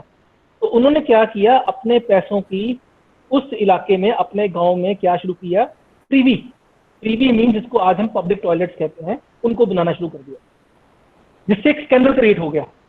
हिंदू मुसलमान दोनों जो बड़े बड़े काजी और पंडित थे वो आए और कहा कि तू ये क्यों बना रहा है। तो वहां के लोगों ने कहा, जो आम लोग थे, भाई जो ये बना रहा है ये हमारे काम की चीज है, यही इसी का तो फायदा है, जो तुम बना रहे थे वो तो पखंड है। And that is how Guru Nanak Dev ji became so important, such a light for the people. तो अगर महिपत के साथ देखें तो पहला तो ये है जो इंसिडेंट उसने यूज किया। दूसरा हमें ये इंसिडेंट मालूम है कि जब आप चेंज की बात करते हैं तो जो स्वच्छता है, स्वच्छता के कई डायनामिक्स हैं। स्वच्छता is not simply cleaning of your body. स्वच्छता जुड़ी हुई है द स्वच्छता of the mind which should not be polluted. गुरु नानक देव जी की टीचिंग्स और गुरु नानक सिखिज्म की टीचिंग के हिसाब से it is the purity of mind which has a more value. क्यों? जो नाम और शब्द है वो आपके जो मन पे माया है उसको क्लियर करता है। जब उस माया को आप क्लियर करते हैं तो जो सबसे बड़ा पोल्यूशन क्या है वो है हौमे। उस haumai means what? Haumai for me it means self considerateness. जब आप अपने आप में रहते हैं, haumai will detach you from your surrounding. It will create a duality between you and your surrounding, between you and people around you, between you and environment. और गुरु नानक देव जी लगातार environment की बात भी तो कर रहे हैं ना, कि जो एयर है वो हमारे पिता है, माँ, ऐसे ही इज गिविंग एट्रीब्यूट्स। वो पूरी ही इन्वायरमेंट को, पूरी ही नेचर को एक एट्रीब्यूट में लेके जा रहे हैं। ये हमारे माँ है, हमारे बाप है, ये इस तरह से है ये। तो अगर आप उस हिसाब से देखें और अगर आप वो जोड़ें कि you can not be self considered, you can not be haumai, अगर आप इन दोनों को गुरु नानक देव जी के हिसाब से जोड़ें तो you have to rid yourself of any kind of pollution and you have to be very much aware about your climate, that is water, that is air, that is everything which is around you. That is why जब वो जगन्नाथपुरी में गए तो जो उन्होंने आरती की ब्रह्मांड की, he is basically worshipping ब्रह्मांड। और जब हमें पता है जब हम मंदिर और मस्जिदों में जाते हैं गुरुद्वारों में जाते हैं, जो चीजें हमारे लिए सेक्रेड है ना, हम उनको गंदा नहीं करते। और अगर हमारी सराउंडिंग सेक्रेड है, अगर हमारी सराउंडिंग उस ऑलमाइटी का एट्रीब्यूट है, उसकी मैनिफेस्टेशन है, तो आप उसको कैसे गंदा करेंगे? तो फॉर मी, महिपत ने तो इंसिडेंट यूज किया ना, जहां पे टॉयलेट्स बना दी गई, वो तो आज भी देखो महिपत ने कहा, और महिपत के हिसाब से गुरु नानक देव जी ने ये कहा, और जाके अब सरकार आई जिसने कहा कि हमें टॉयलेट बनानी पड़ेंगी। चलो, पर बन रही है, अच्छी बात है। लेकिन फिलोसफिकल, अगर इसको हम इसको लाइटली ना ले, थोड़ा सीरियसली करें, तो philosophically cleansing, you should rid yourself of all kind of pollution.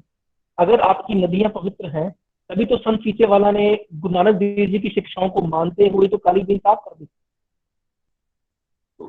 He found that message in the teachings of Sikhism and the teachings of Guru Nanak Dev Ji.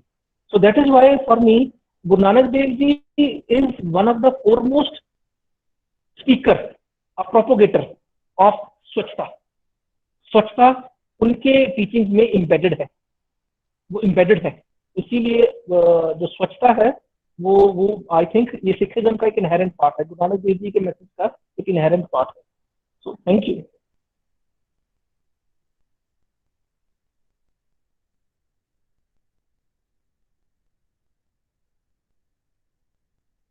Thank you, sir. Next question from Pawan Kumar.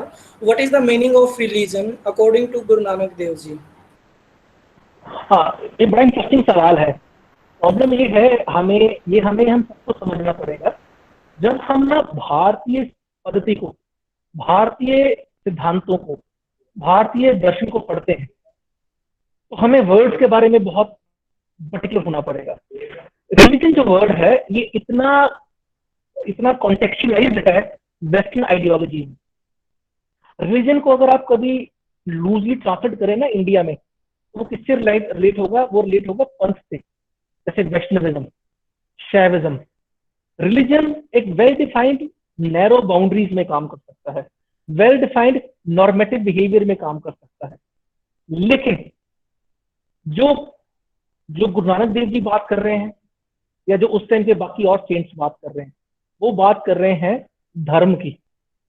धर्म जो है, अगर आपका सवाल धर्म है, धर्म is right conduct. गुरु नानक देव जी के लिए your conduct is it's a main argument. अगर आपको मैं गुरु नानक देव जी की टीचिंग्स को बहुत इजीली देखूं, अगर एज अ लेमैन देखूं, as a person who is outside that strong hagiography but still able to look into that and trying to comprehend this idea, तो मैं अगर देखूं, गुरु नानक देव जी कहते हैं, उनका जो राइट कंडक्ट है, आप भगवान को फोर्स नहीं कर सकते। आप उसके पूजा पाठ, ये जो आडंबर करके, रिचुअल करके उसको फोर्स नहीं कर सकते कि वो आपको कुछ दे। ये उसकी मेहर, उसकी नदर होगी। अगर भगवान आप पे मेहर और नदर करेगा तो आपको गुरु मिलेगा। गुरु नानक देव जी का जो गुरु है, वो ह्यूमन एट्रीब्यूट नहीं है, फिजिकल नहीं है, वो बेसिकली डिवाइन मैनिफेस्टेशन है। तो मेहर और नदर से आपको गुरु मिलेगा, गुरु से आपको शब्द मिलेगा, नाम मिलेगा, और नाम के सिमरन से आपकी जो हौमा है वो ब्रेक होगा, उसके साथ माया हटेगी, and then at what stage you will reach, आप वहां पे पहुंचेंगे जहां पे चाहे आपके घर में दुख हो, आपके घर में सुख हो, यू वुड बी स्टिल, क्योंकि आपको मालूम है कि यू आर बीइंग गिवन, आप कुछ ले नहीं रहे हैं, यू आर इन हिज मेहर, you are in his grace, और then you will be happy in his पाना। फिर पाना आता है, जब आप उस पाने में खुश रहते हो, चाहे वो कुछ भी हो, आपके फेवर में हो, आपके अगेंस्ट हो, but when you don't have a control, what you can do, it is your rightful conduct to obey, to be thankful, to be impatient wait। अगर आप उस स्टेज में चले जाएंगे तो राइटफुल कंडक्ट आपको कहाँ ले जाएगा? वो ले जाएगा आपको सचखंड में, वो आपको गुरुमुख बनाएगा, जो मनमुख के सामने खड़ा होगा। मनमुख कौन है? जिसका कंडक्ट सेल्फ कंसिडर्ड है। मनमुख वो है जिसको लगता है कि वो खुद कुछ करेगा तो हो जाएगा। गुरुमुख वो है जिसको मालूम है कि ये मेरे करने से नहीं होगा। सो for me, Guru Nanak Dev ji never gave an idea, anything. He never said anything about religion. He talked about rightful conduct. तभी तो गुरु गोविंद सिंह तक हमें जब पता है जो युद्ध था वो धर्म का युद्ध था. It was not a political war. It was not a religious war. It was a धर्म युद्ध. जब गुरु तेग बहादुर जी ने अपनी कुर्बानी दी कश्मीरी पंडितों के लिए, he was not fighting for a religion. He was fighting for धर्म, rightful conduct. कि अगर मुगल बादशाह अपने प्रजा को इक्वलिटी और right to practise the religion नहीं दे सकता, then he is not right ruler. जो राजा अपनी प्रजा को इक्वलिटी नहीं दे सकता वो राजा गलत है, और उसके साथ लड़ना धर्म की बात है. It was never a religious war. Religious war होती है इस्लाम में, विच इज जिहाद. रिलीजियस वॉर होती है क्रिश्चियनिटी में, विच इज क्रूसेड. इंडिया में कभी भी रिलीजियस वॉर नहीं हुई. इंडिया में हमेशा लड़ाई हुई है धर्म की, और धर्म जो है वो कंडक्ट है. और अब आप पूछेंगे धर्म कैसे बनता है? धर्म everything which is not decided by one person, which is a collective wisdom of the wise person, वो धर्म है. धर्म फिक्स नहीं है. धर्म राइटफुल कंडक्ट है जब बड़े कम्युनिटी इकट्ठी होकर बात करती है कि ये इस मौके पे सबसे बढ़िया हो सकता है. तो धर्म तो for me it is not religion, it is धर्म. इसके लिए गुरु नानक देव जी बात कर रहे थे, और बेसिकली इंडियन फिलोसफी बाकी इसकी करती है. I think I am able to answer. Yes sir, इसी से रिलेटेड एक और क्वेश्चन है. What is the difference between the religious teaching of Rama and the Guru Nanak जी देव जी? राम ने कभी रिलीजियस टीचिंग की ही नहीं. राम ने तो कभी कोई टीचिंग दी ही नहीं. राम का कंडक्ट है. अगर आप राम को सारा पढ़े, राम ने कभी कुछ कहा ही नहीं. Ram he just gave you a conduct. ही राम इसलिए पवित्र नहीं है, राम इसलिए महान नहीं है कि वो राजा थे. राम इसलिए महान है कि पिता के कहने पे उन्हें राज्य छोड़ दिया. राम इसलिए महान है कि उन्होंने रावण को के वध के बाद वहां पे अपनी पॉलिटिकल ताकत नहीं बढ़ाई. राम इसलिए महान हो सकते हैं कि बलि को मारने के बाद सुग्रीव के बाद जो अगला सक्सेसर था वो बलि का बेटा था, अंगद. वो सक्सेसर था, वो राइटफुल कंडक्ट है. और राम इसलिए महान है कि उनके सामने सवाल था कि वो अपनी पत्नी को देखें, अपने परिवार को देखें, कि अपनी प्रजा को देखें. राजा अगर प्रजा को छोड़ेगा तो राज धर्म का पालन नहीं कर सकता. राजा के बिना राज्य जो होता है वो बिना पिता के माना जाता है, और वो केओस में होता है. इसमें कई हजार लाख लोग इन्वॉल्व होते हैं. सो ही सैक्रिफाइस्ड हिज फैमिली. ही न्यू कि उसकी वाइफ सीता जो माता है वो निरप्रता, उनका कोई वो she is not to be blamed, but as a raj dharma उनके लिए पति धर्म से बड़ा था. वो उस धर्म को फॉलो कर रहे थे जहाँ सिर्फ आप अपने परिवार के लिए नहीं करते, सिर्फ ये कहते हुए कि मैं राजा हूँ. जहाँ पे आपको सिर्फ अपने बच्चे, अपने परिवार, अपने बेटे, अपनी पत्नी नहीं दिखती, लोग भी दिखते हैं. सो राम, मुझे लगता ही नहीं राम ने कभी टीचिंग दी. राम ने सिर्फ बताया कि आदर्श क्या होता है. दैट इज वाई राम को आगे जाके क्या करते हैं, दैट इज राम चरितमानस. राम का चरित्र है. राम को हम हिस्टोरिकली, रामायण को हम क्या मानते हैं, हम उनको चरित्र मानते हैं. वो चरित्र गाथा है. महाभारत जो है वो इतिहास है. अगर आपको टीचिंग देखनी है तो टीचिंग में कृष्ण आ सकते हैं. Krishna gave a teaching to Arjun. That teaching is very good. जब अर्जुन ने कहा कि कई और लोगों को भी मानते हैं तो उनका क्या, तो उन्होंने कहा वो सब भी मुझे ही मानते हैं. Don't worry, you don't be that much fascinated कि कौन किसको मान रहा है. जो जिसको भी मान रहा है वो मुझे ही मान रहा है. जो मरेगा वो भी मेरे में आएगा, और जो मारेगा वो भी मैं ही, दोनों ही मैं. तो अगर उसके हिसाब से हम देखें तो Guru Nanak Dev ji, he was a part of Indian tradition. Guru Nanak Dev ji was not calling to a specific person. वो कुछ खास लोगों से बात नहीं कर रहे थे. उनके बहुत सिंपल कंडक्ट है. जैसे आपने बाकी भी सुना होगा कि ईमानदारी से कमाओ. जो वो जब रोटी से दूध निकाला, he said it is your conduct, how you are earning your bread, it will matter. तुम बड़े बड़े पखंड करते हो, लोगों को मारते हो सज्जन की तरह, वो फायदा नहीं देगा. आपको क्या करना है. Guru Nanak Dev ji is a ideal figure who gave you a symbol of rightful conduct. Conduct कैसा करना है, तो उनका धर्म भी कंडक्ट है. भारत में जितने ट्रेडिशन भी आए हैं, जिनको भी भारतीय मानसिकता ने एक्सेप्ट किया है, अगर आप उनको देखें तो वो कंडक्ट है. अगर आप इवन गुरु गोविंद सिंह देखें, गुरु तेग बहादुर देखें, गुरु अर्जुन देव देखें, they all are into rightful conduct, वो धर्म के साथ काम कर रहे हैं। सो ये सोचना कि कोई किसी के अलग था या कोई किसी के साथ था, वो हमारी मानसिकता ही नहीं है धर्म की। उस समय वो उपयुक्त क्या था? अगर आप रामायण को और गुरु नानक देव जी को दोनों को या इनको आपस में जोड़ेंगे तो वो कई 100 सालों का फर्क है। तो अलग अलग समय के सवाल अलग हैं, अलग अलग समय के धार्मिक क्वेश्चंस रिजॉल्व अलग अलग है। So for me they are both complementary. आपको इनको अलग अलग करके नहीं पढ़ना है। मतलब हमें अंग्रेजों ने क्या सिखाया कि वो इसके खिलाफ था, वो उसके खिलाफ था, तुम सब एक दूसरे के खिलाफ थे, हम आए हैं तुम्हें बताएंगे कि कैसे करना है। It is not a fact. We should not create a binary.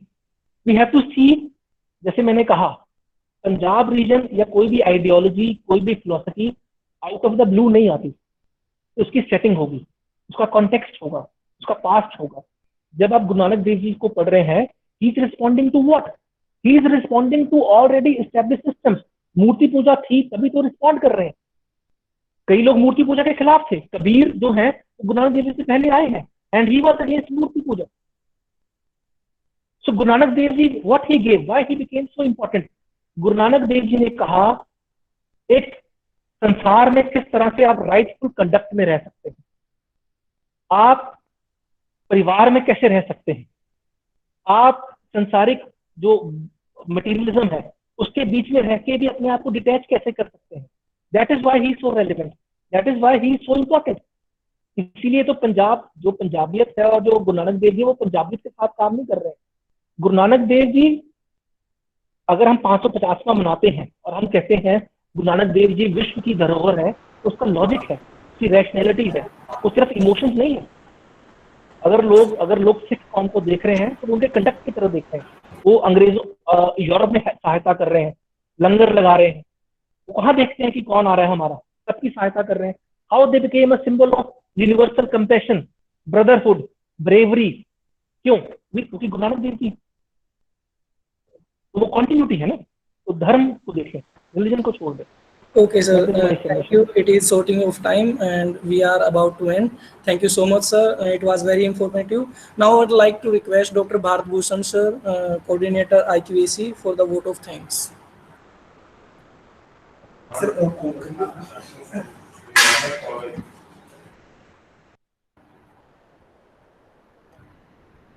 हाँ जी। आंतरिक गुणवत्ता आश्वासन सेल गुरु नानक कॉलेज किलियांवाली के सहयोग से विभिन्न विभागों द्वारा गुरु तेग बहादुर जी के 400 साला प्रकाश पर्व को समर्पित वेबिनारों की लड़ी के आज चौथे सत्र के वेबिनार के मुख्य मेहमान आदरणीय professor Devendra Thakur ji, professor law विभाग पंजाब विश्वविद्यालय चंडीगढ़, और बीज वक्ता के रूप में हमारे बीच अपने विचार प्रस्तुत करने को पधारे मेरे छोटे भाई doctor Priyatosh Sharma ji, associate professor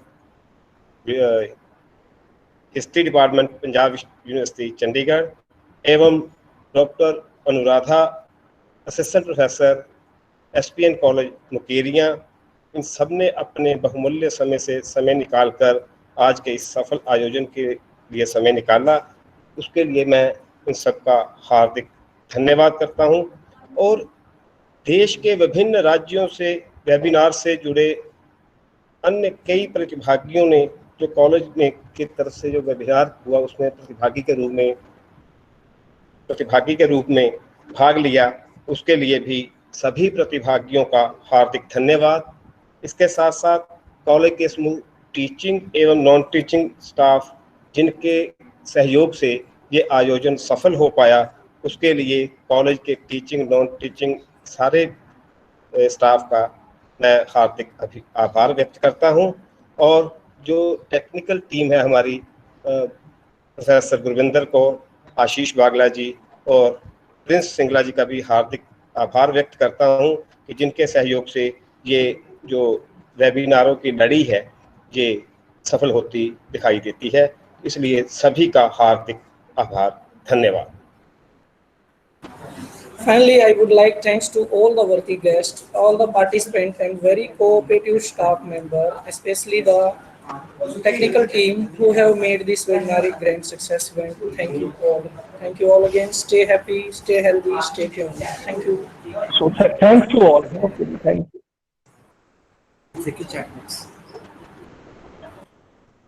hello जी सर। चलेंगे प्रियदोषी, चलेंगे? हाँ जी सर, हाँ जी। चलो ठीक है। Okay sir, thank you sir. Sir आ गया।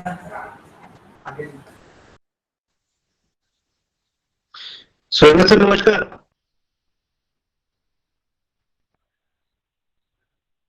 नमस्कार सुनील जी, कैसे हैं? ठीक है सर, बढ़िया। और मैं कहा हमारे गुरु जी है बैठे हुए सामने, तो प्रणाम कर दूं मैं उनको। सर मेरे गुरु रहे हैं। अच्छा, चलो अच्छी बात है। आप बात करो सर से, बात करो आप सर से। मैं लाइन पे लेता हूँ सर। सुनील कुमार रोहता है, ये एनसीसी ऑफिसर है, प्रिंसिपल सर। हाँ जी, हाँ जी, ये मेरे कलीग रहे हैं एनसीसी ट्रेनिंग में, और आपसे बात करना चाहते हैं सर, प्लीज।